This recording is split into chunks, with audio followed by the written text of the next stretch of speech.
Hello, my name is Lily Lopez, and I'm going to talk about how it is to be a Mexican lesbian woman.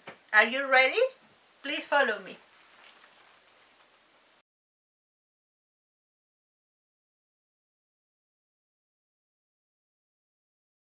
I am the fourth of my father's 9 children.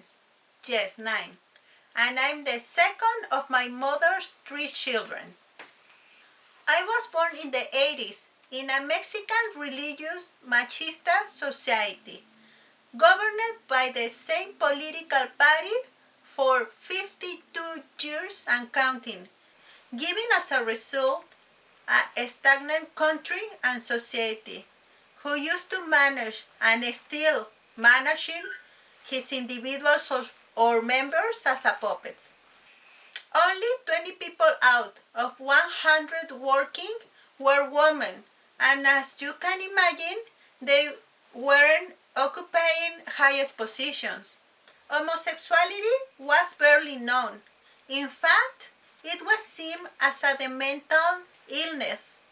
It was seen full of depravity, VIH, for example, and it was prohibited by the church. When I was born, the doctors told my parents it was a girl.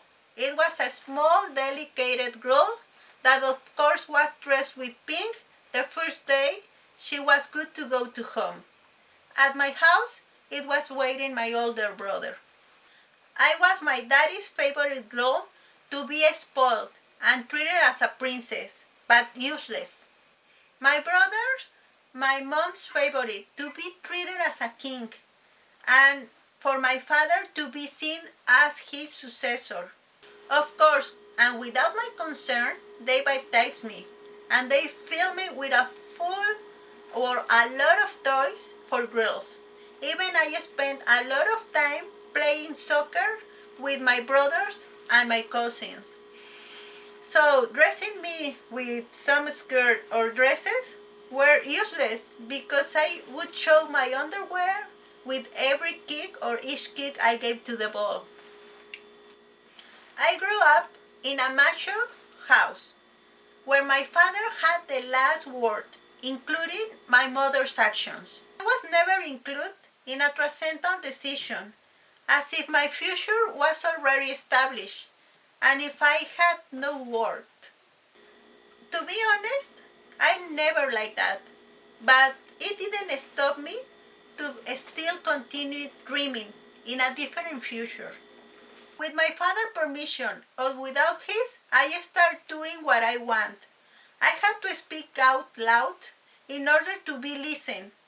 I have to fight a lot of fights in order to be heard. And I have to prove I was a shit-hot woman to be seen. Now as a result of that, I have the damn habit to prove that I'm good enough to do some things.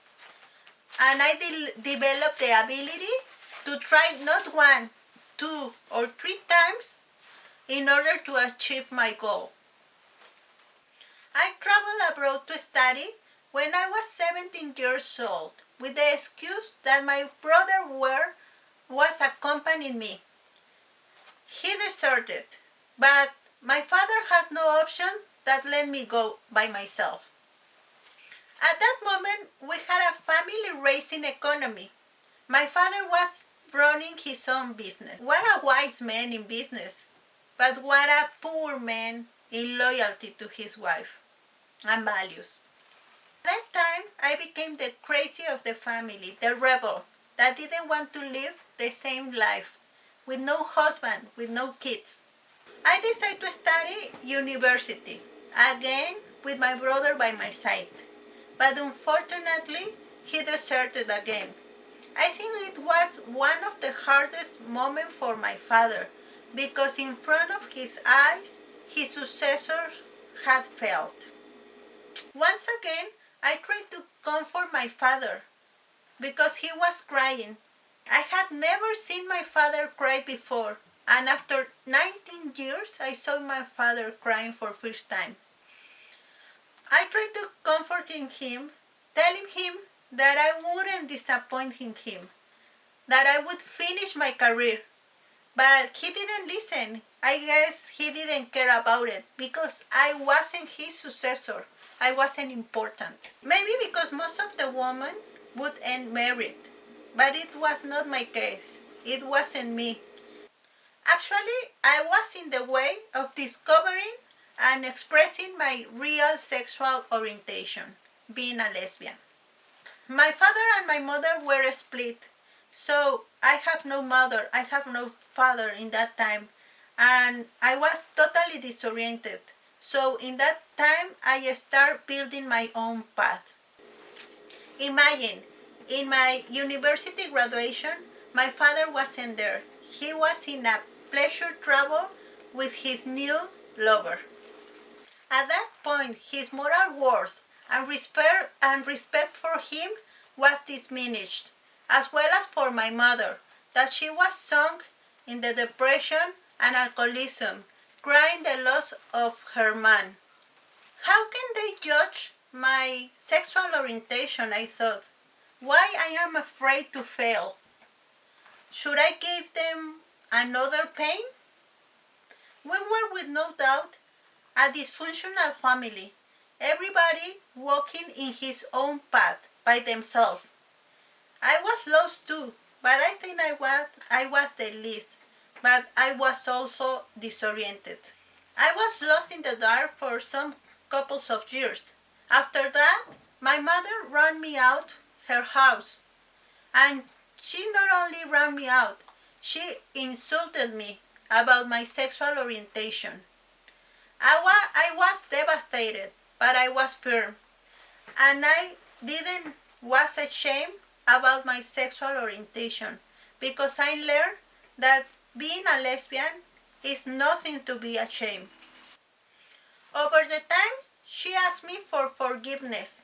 She accepted me, and also now she fight for the visibility and rights for the LGBTQ plus community by my side.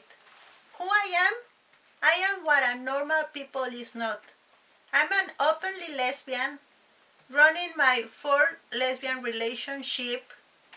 I'm a loved aunt, a loved sister, a loved daughter who has a master's degree looking for a doctorate with an auto self-published book and with a yes I can in my head. Because even I'm part of the minorities, of 2 minorities, being lesbian and being a woman, I had learned that minorities are not forever and that minorities are only on your mind. And thank you so much for listening to me. I'm Lily Lopez. See you later.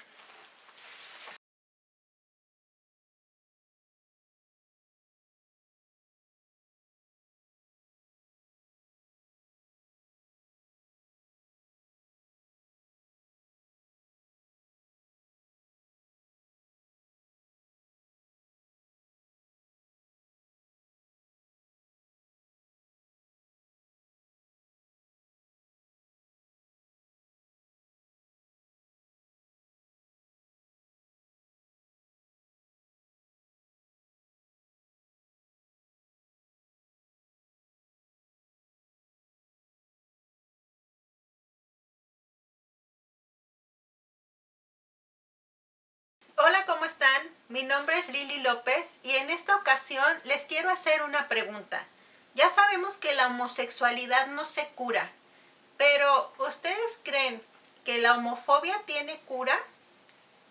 Ayúdenme a resolver esto. La homosexualidad no tiene cura. Nosotros nacemos, no nos hacemos, no nos convertimos, nada nos pasó. Entonces, bueno, partiendo de este tipo de cuestiones, que la homosexualidad no tiene cura, no existe ningún brujo, ningún padre, ningún psicólogo, ningún doctor que nos haga ser heterosexuales. Es decir, que nos cure nuestra homosexualidad. Vamos partiendo de ahí.